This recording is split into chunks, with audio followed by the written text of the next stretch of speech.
Welcome back, everybody. I'd like to introduce our next presenter, Dr. Daniel Georgiadis. Danny has a long career in working with in the civil service community, about 15 years, various roles supporting primarily the Navy in various roles. And in 2015, Danny joined Hepburn & Sons as their Chief Technology Officer. Today, he's the senior consultant working at Hepburn & Sons and also serves as the Director of Systems Engineering at Florida State University, where he is a professor. I remember when I first met Danny was in October of 2016. He actually sent me an email and said, "What can you tell me about laser peening?" I picked up the phone and said, "Danny, what do you want to know?" And from there, that's kind of what started the conversation between us and between Hepburn & Sons. So with that, we've been working with him for a long time. One of the individuals at Hepburn & Sons, Rick Hepburn, President and CEO, agreed to put together a short video, which we're going to present first. And once that's completed, we'll introduce Danny to walk in, and he'll walk us through his presentation. Here's Rick Hepburn.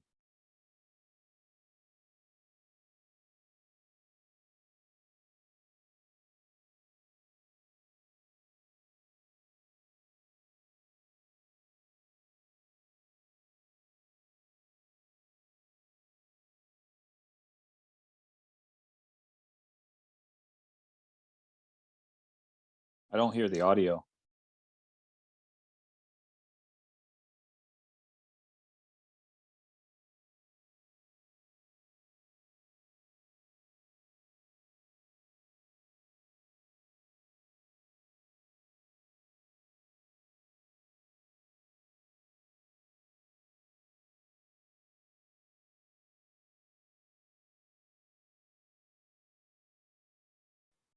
We're working to fix the audio right now, so we stopped the video. We realized the audio wasn't coming through.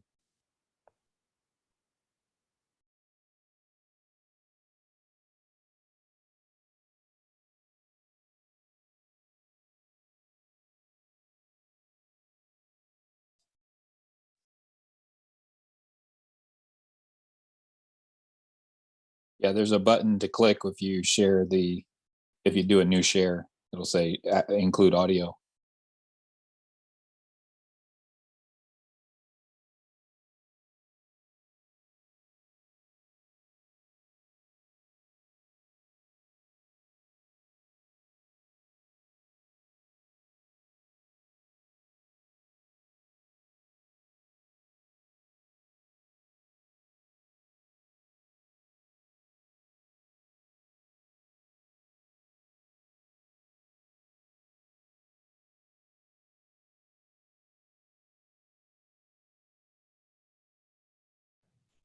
At the moment, we're having an issue setting up the audio, but this video can actually be seen in the resource center in the conference. With that, I'm going to move over to providing Danny's presentation.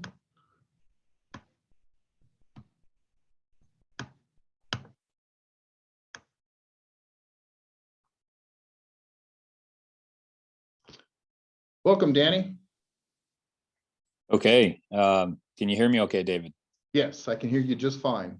Well, thank you very much for that warm introduction. And I do remember those days back in 2016 when we were just getting to know each other and getting to know the company and the capabilities. We were immensely impressed with laser shock peening and have been ever since. This presentation is really meant to be an overview of Hepburn & Sons and our involvement with trying to transition this technology into the maritime domain, which has had its ups and downs. It's very difficult to convince a new community of what appears to be a new technology. But as you heard in previous presentations, this has been ongoing since the 70s.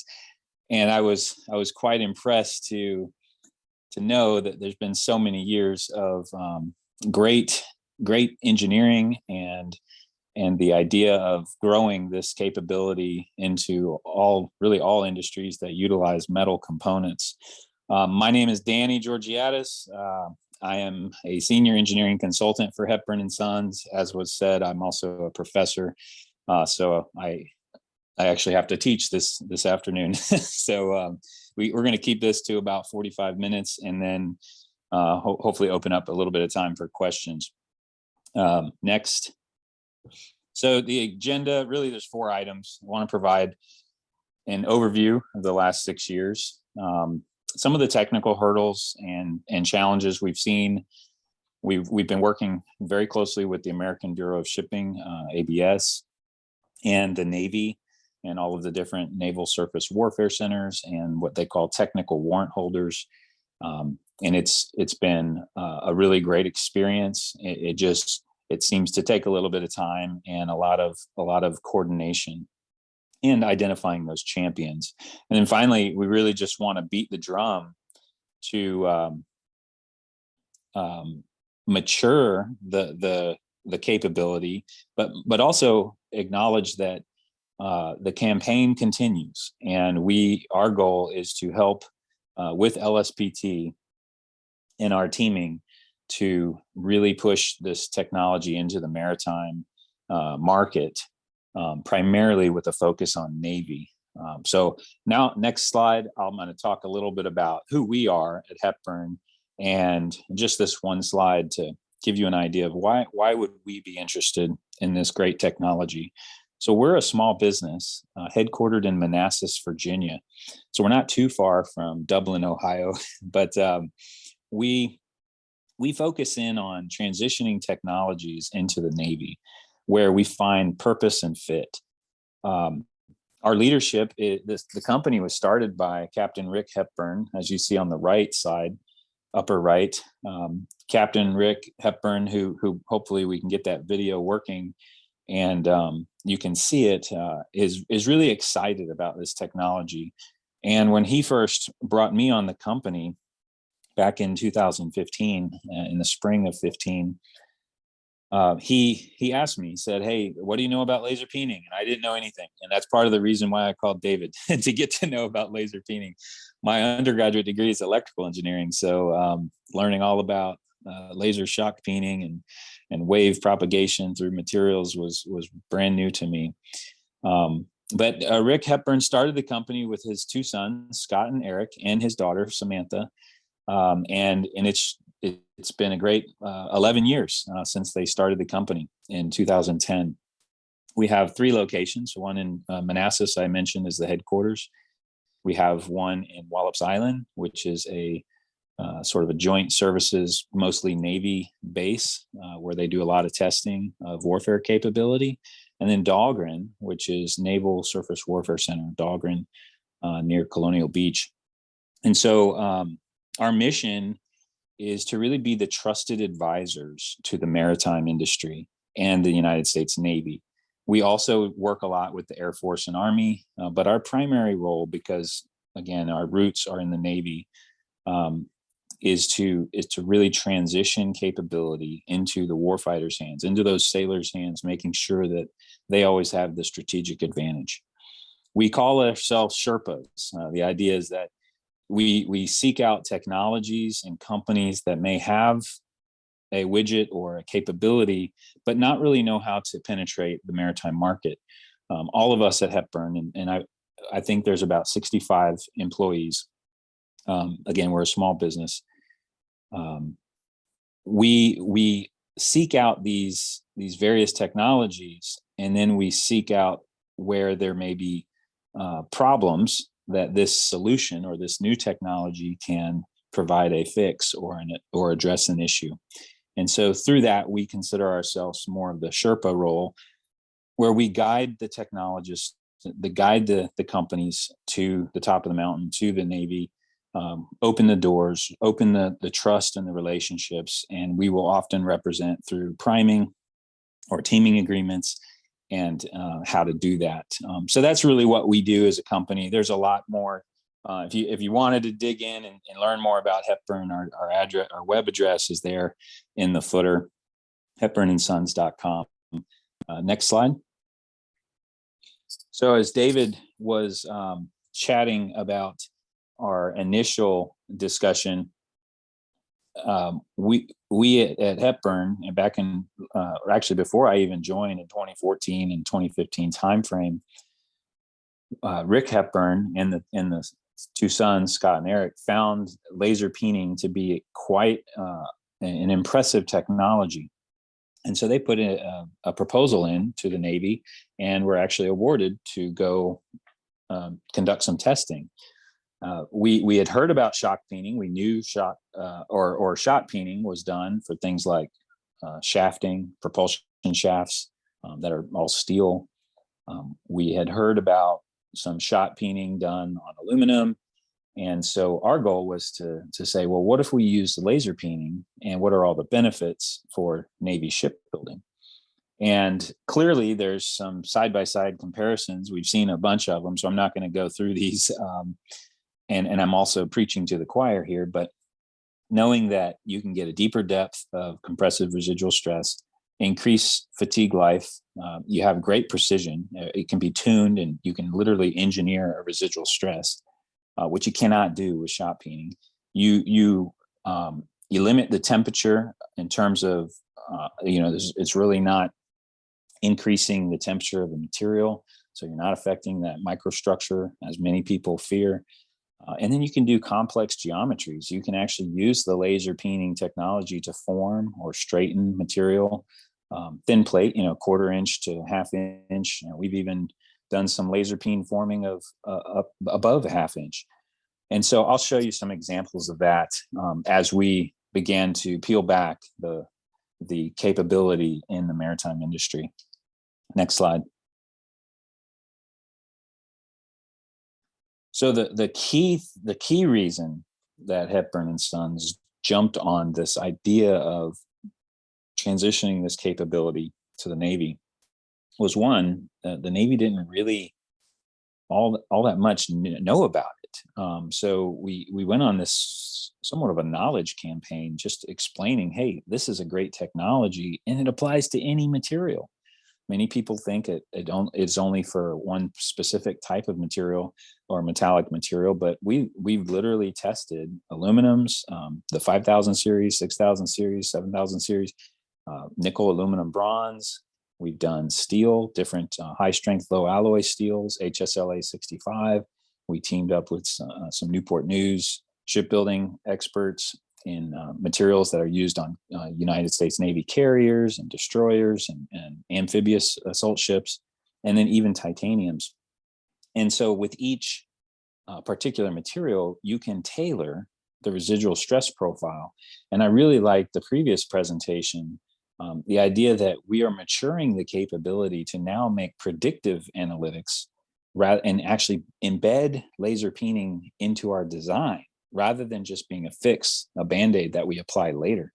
Let's do that early. And so that's really what the genesis of our campaign, what we call a campaign in terms of technology transition, was about.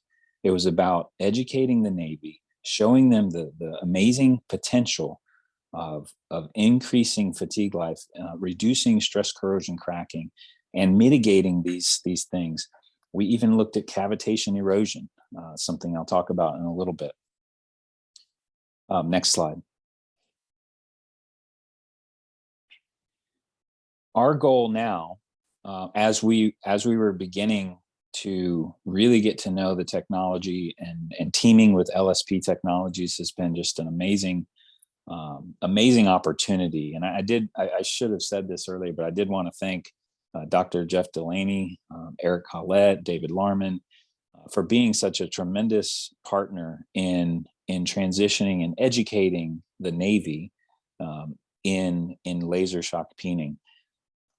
One of the real drivers that we found very early on working with LSPT was their capability in a production system, and the fact that they didn't want to just sell fish. They didn't want to just go into a production line and say, hey, we'll park right here for a month or two and we'll treat your hardware and then we'll leave.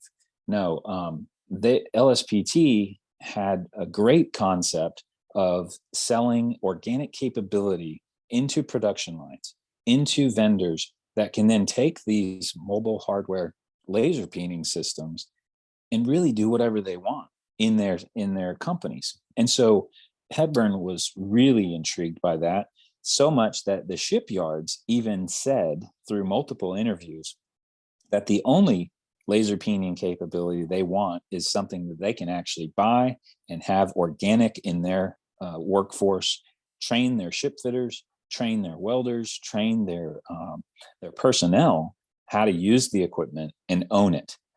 And so that was a really, really neat epiphany along the last 6 years, that we together with LSPT are teaching the Navy how to fish rather than just selling them fish and giving them that long-term capability.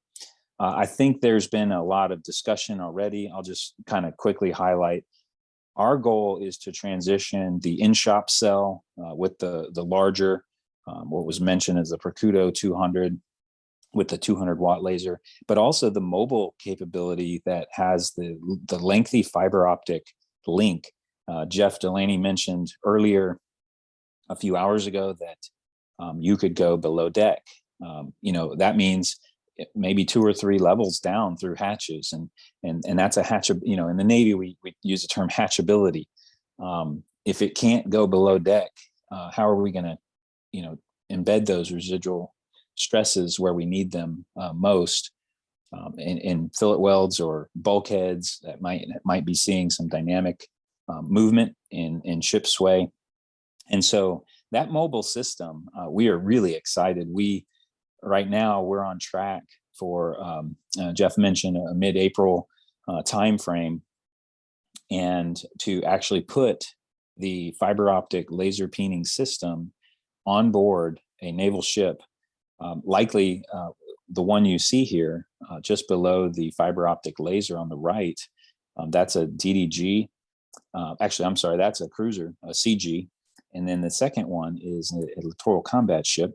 And the third one is called a Joint High-Speed Vessel, or what's now the EPF, Expeditionary Fast Transport. And so all 3 of these ships use 5000 series aluminums because of their ability to fight that corrosive stress, corrosion, cracking, those 3 major elements that was mentioned in the last presentation. We will likely be on the cruiser, where we will treat part of the flight deck where they're experiencing significant cracking, and that is a 5456 H116 aluminum alloy. And then the LCS, we might actually go on that as well as a backup ship, but that is a different alloy. They use 5083 H116. And so again, just being able to tailor the laser peening capability to the material is just a really great benefit to the Navy. We don't need to go in all the details of each of the systems, but our goal is to transition these capabilities to where the Navy and the shipyards, both public yards, meaning the Navy owns them by taxpayer dollars, and then private yards, those shipyards that are privately owned by corporations. We want to transition this capability to both of those entities all over the country and even all over the world, to where they can benefit in things like shafts and things like aluminum treatment, forming, shaping, cavitation, erosion, water jet design, water jet mitigation of erosion and pitting in certain areas. So let's move to the next slide. We've had a myriad of projects since early 2015, and I'm again very proud of this team. Along the way, with LSPT, we have won all these contracts, millions of dollars of research, millions of dollars of cost share. We've all contributed into multiple projects where we're testing out all of the different areas and applications with the Navy and how these various ships can benefit from said technology. Again, from 2015 to present, we've had multiple projects that I'll refer to in the next few slides in more of a timeline. But we currently have 2 projects ongoing, one looking at the mitigation of exfoliation and corrosion, the idea of delamination in aluminums, and then also an onboard demonstration. A laser peening system has technically never been on a ship ever. So this will be a revolutionary step forward in 2022 to put the first laser peening system on board a naval ship, which requires a lot of certifications and qualifications and testing. And so I'm a little embarrassed to admit that it's taken us 6 years to actually get on a ship, but I couldn't be more proud and grateful that we are doing that with LSP Technologies here in this next year. The laser is on track. We're building that laser and getting it ready to transition to the shipyard. We're actually going to do it out in Seattle with Vigor Shipyards. Vigor is our team member, and they will have a few different ships of opportunity. And so that's really the last the last contract here on this page is the onboard demonstration. And we feel at this stage that, of course, we're going to attempt to win more work, but there's a point now where you can only push so far, right? You ever tried to push a rope? It doesn't work, right? You push a rope and it starts to move whichever direction it wants to. Well, if you have a pull function, if you have a champion, if you have someone within the Navy or within the shipyard that is saying, hey, I really need this. We need to replace shop peening, or we need to enhance our fatigue life. We need to identify all the areas, all the applications. That's what we're working on now. So it's more of a hearts and minds. The technology has been around for 30 years, and it's in multiple industries, and it's taking off in multiple industries. We feel like we're at the ground floor of something really big and revolutionary for the Navy, and helping them mitigate a lot of these problems, like enhancing fatigue life and arresting the stress corrosion cracking. Next slide.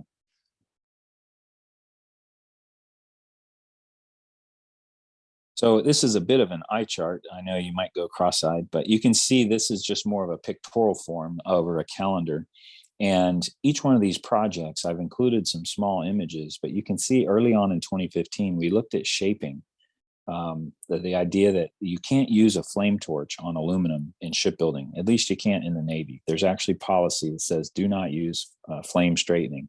So when you do these welds of things like aluminum doors, and there's hundreds of aluminum doors throughout, hatches and literally doors that sailors walk through. Some of them are watertight doors, some of them are airtight doors, fireproof, etc., where you can close off different bulkheads. Well, when they weld these doors in, they were having significant deflection in the material from the heat. And you're talking up to half-inch waviness in the material. So they asked us, they said, well, could you use laser peening to come back and straighten all of those waviness in the door edges? And we did that and showed the Navy that it could be done very effectively and a big ROI.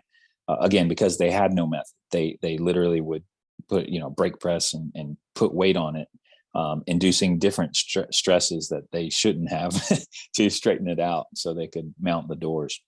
Then we moved on to things like cavitation, erosion, pitting. You can see the propeller there and different erosion challenges. We showed through multiple analyses that indeed you can prevent and slow the pitting process through high-speed cavitation ASTM testing that we did with a company called Dynaflow in Maryland. So that got a lot of people excited, like Wärtsilä, who's designing these massive water jets and propellers and shafts. Then we moved on to doing some shaft testing. Then we did some scanning and forming. You see that wavy pattern, which I'm going to show you in a little bit more. And now we're in this process of getting on board a ship and then transitioning the capability. Next slide.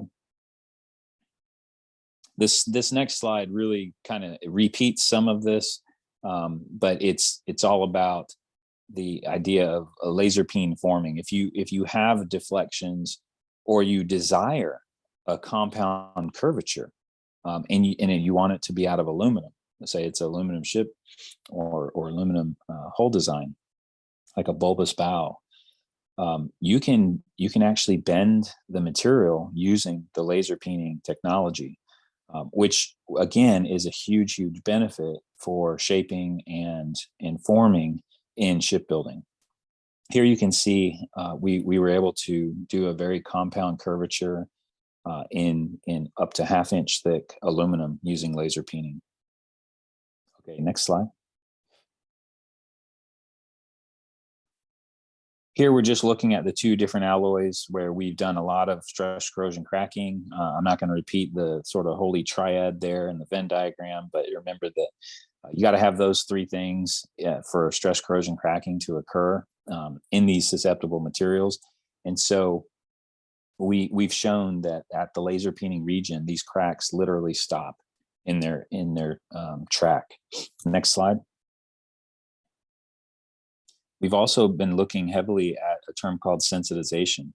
The idea that when a material that is susceptible with high counts of magnesium alloys, the magnesium, when it's heated for a duration of time, like these ships shown here, this is a cruiser, this is the USS Bela Golf, CG-72. These things spend months and months out in the very hot sun, very hot regions of the world. And this material becomes sensitized. And the ASTM G67 test, which measures mass loss in nitric acid, shows that if it's beyond the numbers 30, and I'm trying to remember the exact units, it's mass loss. So it's milligrams per centimeter squared. And if it's beyond 30 milligrams of centimeters squared of mass loss, then it becomes where you cannot no longer do weld repair. And so that became an issue. And they said, well, what if we take some of this sensitized material, laser peen it, and could we give it an extended life? So we took some samples from a ship, and we cut up 8 samples that were determined to be beyond repair. And so that literally they're cutting metal out. You can see where we pulled this out of the ship. This portal here, all around that portal was completely sensitized beyond weld repair. We treated these samples, and you can see the data in the top right. The untreated samples all failed around the average of 140,000 cycles. All of the laser peen samples, on average, went 6.7 million cycles. So an incredible lifetime extension that could be provided to some of these ships that are actually literally being pulled out and decommissioned because of their aluminum sensitization levels. Next slide. We further looked at shafting. In the submarine, you only have 1 shaft. In most surface ships, you have 2 shafts. So yeah, if you lose one, it's not as big a deal. But in a submarine, you lose that shaft, you're in trouble. So there's a lot of studies that have been done on the shaft where the bearing rides, and you start to get some saltwater corrosive pitting. So we looked at some different analyses and treated different shaft samples, what we call rotating cantilever beam samples, to see could we increase the life of the shaft material through laser peening. Next slide. These shaft samples were not very large, maybe 11, 12 inches. And you can see they're designed to neck down to a narrow center, and that's where you treat them. These are all made out of mill standard 23284 alpha, the actual class 1 shaft steel. And go ahead to the next slide. So we did these rotating cantilever beam tests in a corrosive bath with salt water. And in that, can you go to the next slide? In that testing, we found that all of the laser peen samples went well above 10 times life improvement, with many runouts. And we would run these out to millions of cycles because they're spinning at a high revolution. We found the optimum treatment because, again, it was steel in the 5 to 7 gigawatt per centimeter squared. I should mention Stan Bovid has been an excellent partner and a mentor to me in helping me understand a lot of the characteristics of modeling and laser peening applications. This was a project Stan and I worked very close on over the couple of years, 2017, 2018 timeframe. Next slide. So what are some of the challenges? I'm probably getting close to my time limit here. How am I doing on time? Doing good, Dan. You got 15 minutes, actually. Okay. So some of our transition challenges, and this is just me kind of being transparent here, but we found throughout the exposure of the technology to the Navy that there was a bit of a not invented here mentality, or what we often refer to as belts and suspenders. Oh yeah, well, laser peening, that sounds great. It's a little expensive, but we already meet our spec, and the ship floats, right? So we should be okay. And so a lot of that general mentality that we don't need to go further and beyond meeting the spec. And that mentality in shipbuilding is somewhat of a problem. I mean, I understand it from a parochial, philosophical point of view, that you only do what's in your contract, right? You're only going to deliver what you've been paid to deliver. And if it says the ship shall float, and it didn't say it shall not crack within 3 years, then yeah, maybe it is a little overkill to try to introduce laser peening. But then you go talk to the designers and the folks that are doing predictive analytics and actually building those SN curves and designing the ship based on SN curves, you have a different response. And so what I found was, through my own learning, is that these technologies, particularly laser peening, it really depends on your audience, what their current knowledge is, and where you apply it strategically, because you can get the door slammed in your face if you try to sell it to the wrong person, if you will. We're seeing this in parallel industries. We're going to hear probably more about the nuclear industry. We've already heard about aviation and aerospace. The Army's starting to look at things like armor and ballistic improvement. These are areas, and I mentioned cavitation, erosion, and mitigation of that in things like jet propulsion, the water jets, things inside the water jet, impellers, rotors, shafts. So there's a lot of parallel efforts that we are going to continue. When we first brought in the laser peening idea, there was this immediate do no harm mentality. And I understand do no harm, right? We don't want to just introduce technology for the sake of being technocratic. Technology can't fix everything, right? It has to be a proper fit. But one of the challenges for 6 years, right, we have been dealing with this do no harm mentality. So again, my title here for this slide is challenges. So I'm just sharing with the community that it's important that you have your story, your case together as we continue as a community to push laser peening forward to the next stage of wide scale production, of wide scale production line integration, organic into our design, to where we're making predictive analyses rather than protecting or mitigating the problems later. We have to have that do no harm story very clear. We know that laser peening provides all benefit and really no negatives. Let's wrap our head around that early, because what they'll often say is, okay, yeah, you improve it over here, but aren't you playing whack-a-mole? Aren't you just moving the stress into a different part of the part or the hardware? So we need to think about that risk aversion, that risk mentality that our customers that we're pursuing will often have, and they often put up these barriers of entry. The third item on this list is a lack of documented process. When in shipbuilding, if there is a problem, let's say cracking aluminum,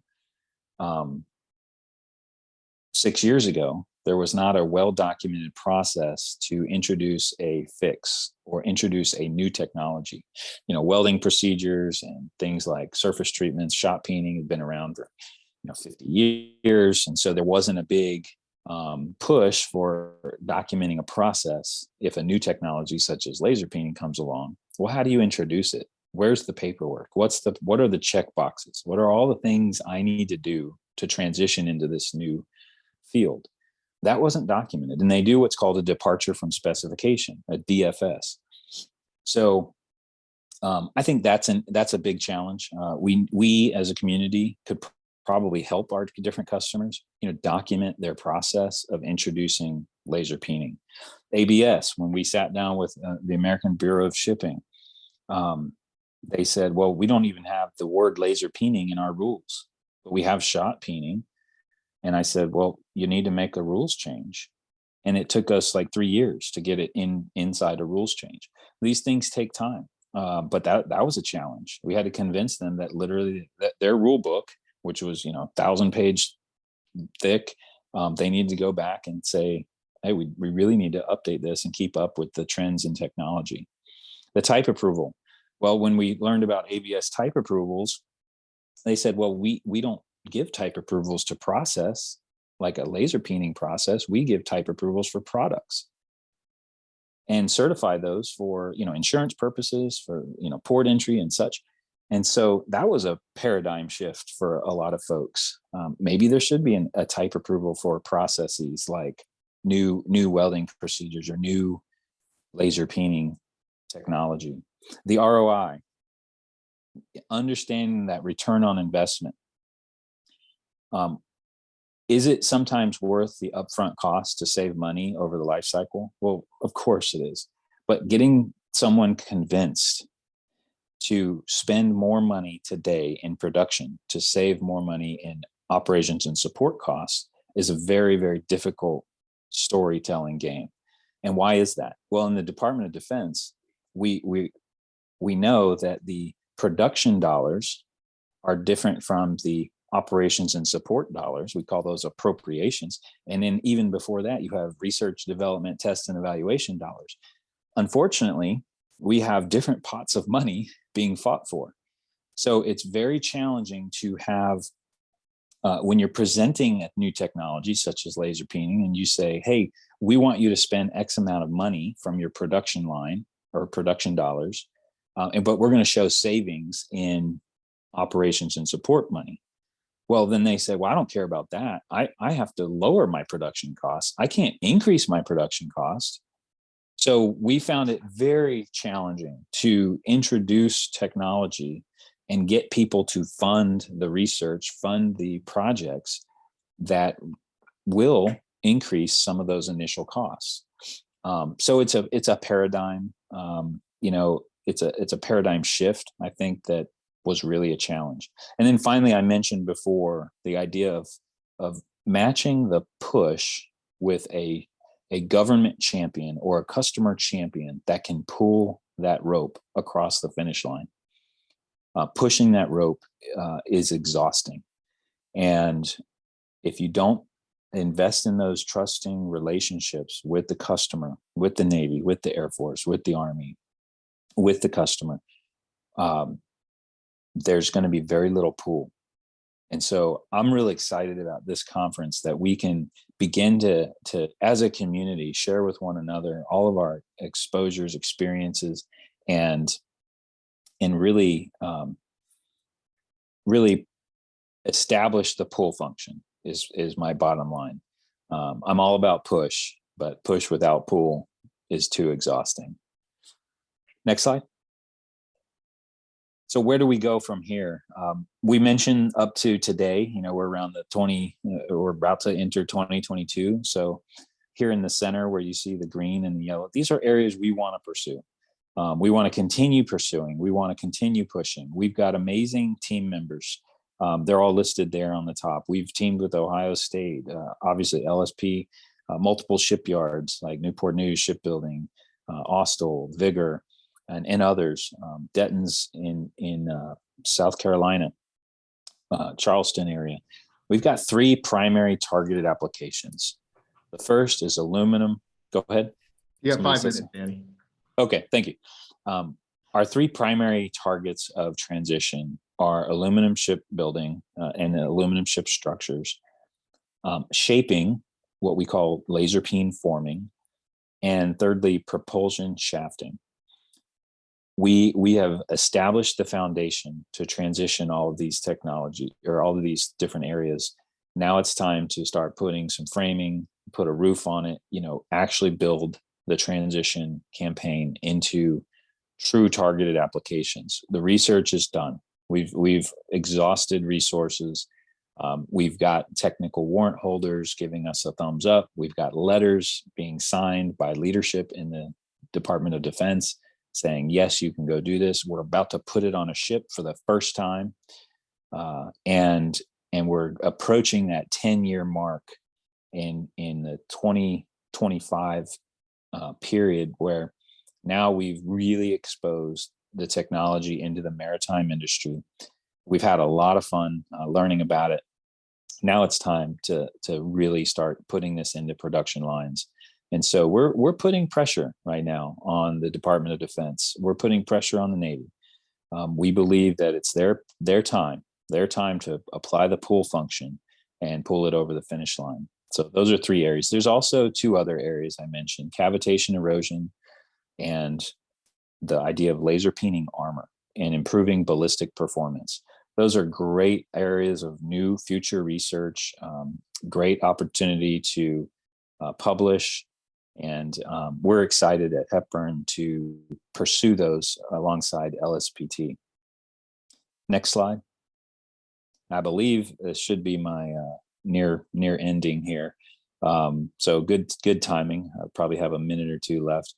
But in summary, we are teaming with LSPT, who has been a tremendous partner in this transition campaign. We've won almost every contract we've applied for, which just shows the technology is mature, ripe, and ready for that final transition. Remember, it's important to identify champions. Start early and work closely with those organizations. Work closely with ABS, with the different warfare centers and the different activities that can help us reduce those technical hurdles, those barriers of entry. And finally, we're fully committed at Hepburn & Sons to continue pushing laser shock peening, establishing that pull function with the customers in the Navy for both aluminum and steels and any metal. But those areas we found to be very effective. With that, I thank you all for your time and appreciate the opportunity to present here. Thank you, Danny. Really appreciate the review you provided. I will say that we really appreciate the skill sets and the talents that you bring to the table to navigate both the Navy and the maritime industry. We really feel that we've made a lot of progress because of our relationship with Hepburn & Sons. Thank you. We do have a minute left for one question, and I'll give you the question. It's, are there remaining technical barriers for maritime adoption of LSP, or is it all bureaucratic? I'll let you answer that one, Danny. Oh man, you used the big B word. That's a tough question. Who asked that question, by the way? Because it might help. It's context. Anonymous at this point. Okay, smart person. I wish I could remain anonymous on my answer. Let's see. So I think it's mostly I wouldn't call it bureaucratic. I would say the technical community has done due discipline on really asking all the difficult questions, the do no harm questions, the dislocation density, what kind of heat profile, how much micro cracking we heard earlier. All of these questions have come up, and there's a reason that laser peening has been so successful for 30 years in the aerospace industry. There's also reasons that the shipbuilding industry has taken pause and taking slow steps because they are so ingrained with historical data and specifications, and it's super expensive to go and change a specification. So I'm not going to say it's purely bureaucratic. I do believe there's been a tremendous amount of teamwork across the DoD and with our team to test out all of the right questions. And I do believe we're at a point now where all of the technical questions have been addressed. That's why we're going on a ship. And that is really the next step. It took us a while to get that permission, but we've got it. And so there's a little bit of bureaucracy involved, but I wouldn't pin, maybe 5% of, the 95% of all the technical has been addressed. I hope that helped you on your question. Great. Great response, Danny. Appreciate it.